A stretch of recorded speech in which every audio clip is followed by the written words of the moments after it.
नमस्ते। मीठे पल में आपका स्वागत है। आज रात हम आपके लिए एक कहानी लेकर आए हैं। चलिए सुनते हैं। कभी कभी जिंदगी की सबसे जरूरी बातें किसी बड़ी जगह से नहीं आती, किसी किताब से नहीं, किसी तकरीर से नहीं। वो आती है एक थकी हुई रात में, एक अनजान इंसान से, एक गर्म गिलास के किनारे से, जब हम उम्मीद नहीं कर रहे होते, जब हम बस बैठे होते हैं और जिंदगी चुपचाप कुछ कह देती है।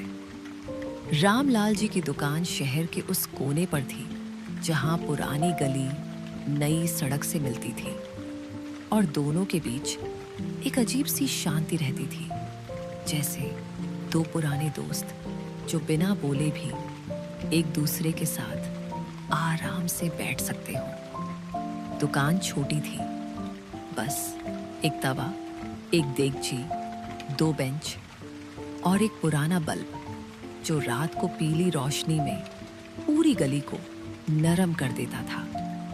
रामलाल जी 35 साल से यहाँ थे।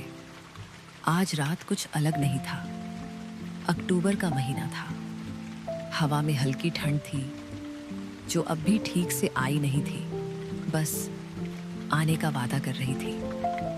चांद निकला हुआ था और उसकी रोशनी देगची के पानी में हिलती रहती थी जब भी कोई पास से गुजरता था।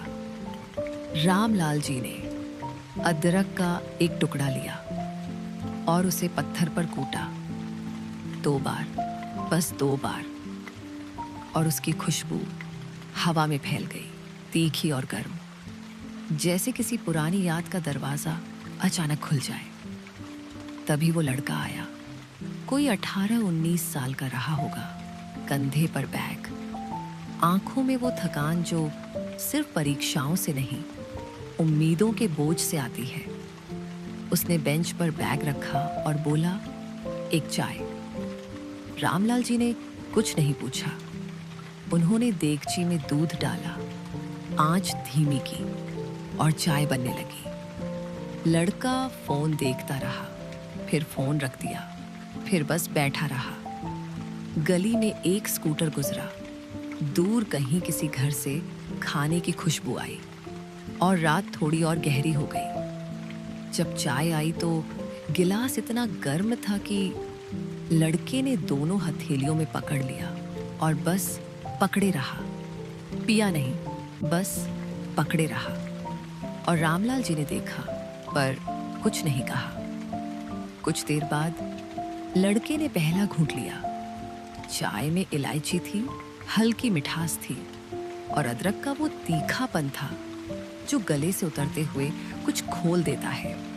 अच्छी है, लड़के ने कहा। रामलाल जी मुस्कुराए। 35 साल से बना रहा हूं। लड़के ने उनकी तरफ देखा, पहली बार ठीक से। झुर्रियां थीं, हाथ मेहनत के थे। बल्ब की पीली रोशनी में चेहरा किसी पुरानी तस्वीर जैसा लगता था। आपको कभी कुछ और करने का मन नहीं किया? रामलाल जी ने देगची साफ की, धीरे से, बिना जल्दी किए। किया था, बहुत कुछ सोचा था। उन्होंने ऊपर देखा। चांद अब थोड़ा और ऊपर आ गया था। पर एक दिन समझ आया कि जो काम तुम पूरे मन से करते हो वो छोटा नहीं होता, और जो अधूरे मन से करते हो वो बड़ा भी हो जाए तो क्या फायदा। लड़का चुप रहा। चाय खत्म हुई। उसने पैसे दिए, बैग उठाया और जाने लगा। 2 कदम चलकर रुका, पलटा और बोला, कल फिर आऊंगा। रामलाल जी ने सिर हिलाया। चाय तैयार रहेगी। लड़का चला गया। गली फिर शांत हो गई। रामलाल जी ने आंच बंद की, देगची ढकी और एक पल के लिए बस खड़े रहे। चांद की रोशनी अभी भी पानी में थिरकती थी। बल्ब अभी भी जल रहा था और हवा में अदरक की खुशबू अभी भी थी, बहुत हल्की। जाते जाते शायद यही होता है जब कोई काम सिर्फ काम नहीं रहता, जब उसमें इतने साल, इतनी सुबहें, इतनी रातें उड़ेल दी जाती हैं कि वो काम और इंसान अलग नहीं रहते। रामलाल जी की चाय में सिर्फ अदरक और इलायची नहीं थी, उसमें 35 साल का इत्मीनान था। वो सुकून जो तब आता है जब इंसान अपनी जगह खुद चुन लेता है और फिर उस जगह को पूरा दे देता है। और वो लड़का जो थका हुआ आया था, जिसकी आंखों में उम्मीदों का बोझ था, शायद उसे आज कोई जवाब नहीं मिला, पर कुछ और मिला। वो चीज जो किताबों में नहीं होती, जो कोई समझा नहीं सकता, बस एक गर्म गिलास, एक पुराना इंसान और एक जुमला जो रात को सीने में उतर जाता है और सुबह भी वहीं रहता है। हम सब किसी न किसी मोड़ पर उस लड़के जैसे होते हैं, भागते हुए, सोचते हुए, ढूंढते हुए।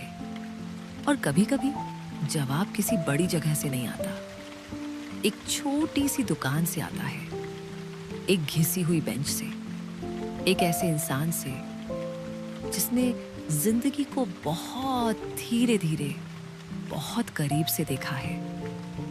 गली में रात और गहरी हो गई। रामलाल जी ने बल्ब बुझाया, चांद अकेला रह गया। मीठे पल से आपको ढेर सारा प्यार। कल फिर मिलेंगे एक नई कहानी के साथ।